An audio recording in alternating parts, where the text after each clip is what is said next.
Hello guys, welcome to Aura Regan YouTube channel. Hello guys, good morning. இன்னைக்கு நம்ம ஒரு நல்ல டேஸ்டியான பாஸ்தா காரமான பிரேக்ஃபாஸ்ட் செஞ்சு பார்க்க போகிறோம். வாங்க வீடியோக்குள்ளே போகலாம். பாஸ்தாவை வேக வச்சு எடுத்ததுக்கப்புறம் ஒரு கடாயில் 2 டேபிள் ஸ்பூன் எண்ணெய் ஊற்றி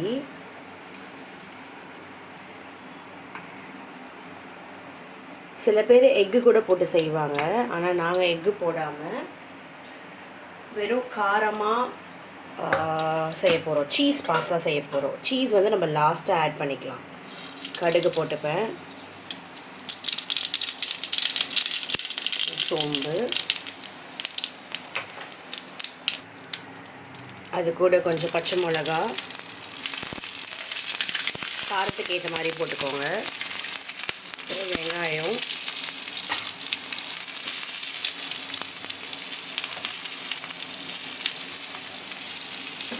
வெங்காயத்துக்கூட தக்காளியும் போட்டு நல்லா வதக்கிக்கோங்க. வதக்கிறதுக்கு தேவையான கல்லுப்பும் போட்டுக்கணும். அப்போ தான் வந்து உங்களுக்கு வெங்காயம் நல்லா வதங்கும்.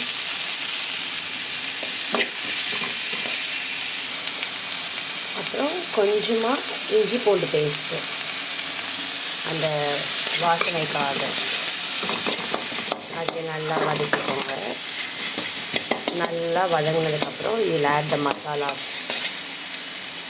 கொஞ்சம் வதங்கினதுக்கப்புறம் கரம் மசாலா 1 ஸ்பூனு, அப்புறம் மஞ்சள் பொடி லைட்டாக திருப்பி அதை நல்லா வதக்கிக்கோங்க.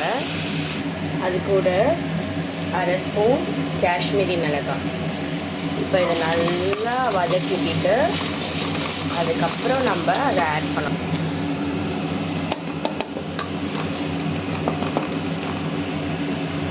அப்புறம் நம்ம வேக வச்ச பாஸ்தாவையும் கொஞ்சம் ஆட் பண்ணிக்கிட்டு அப்படியே நம்ம நல்லா மிக்ஸ் பண்ணிக்கலாம் அந்த மசாலாஸ் கூட.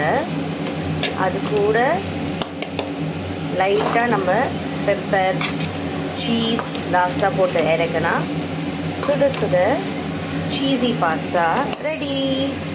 கொஞ்சமாக பெப்பர் தூள், கட் பண்ணியிருக்க லேயர் சீஸை இது மாதிரி அது மேலே வச்சிங்கன்னா லாஸ்ட்டாக மெல்ட் ஆகிடும். அப்புறம் cheesy pasta ready. Okay, bye. Until then, meet you in the next video. Tata, bye bye.